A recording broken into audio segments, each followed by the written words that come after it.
Welcome to our channel. Today we how to transfer Spotify downloads and playlists to a new phone. Easy tutorial step by step clearly. Open the Spotify app on your old phone.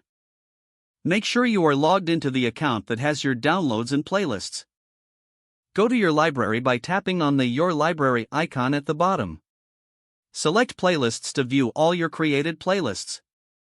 If you need to transfer downloaded songs, go to the Downloads section.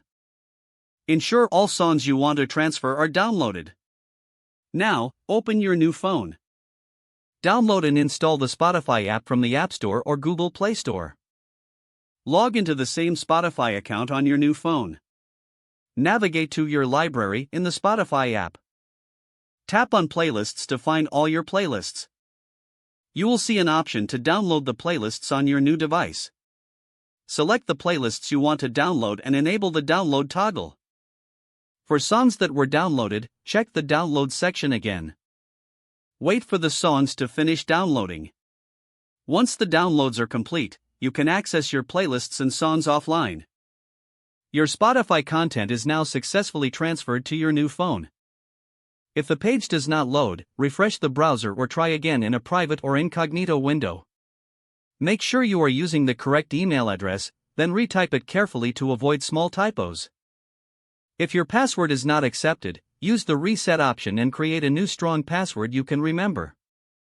Check your spam folder for verification or security emails, then complete any requested confirmation steps. Enable two-factor authentication if available to improve account security and reduce. After signing in, review your profile details so your contact information and settings are accurate and current. If you see an error message, note it down and try again after restarting your device and internet connection. Log out when you finish, especially on shared devices, to keep your account and payment information secure. If the page does not load, refresh the browser or try again in a private or incognito window. Make sure you are using the correct email address, then retype it carefully to avoid small typos. If your password is not accepted, use the reset option and create a new strong password you can remember. Don't forget to like this video and subscribe to our channel for more step-by-step tech guides.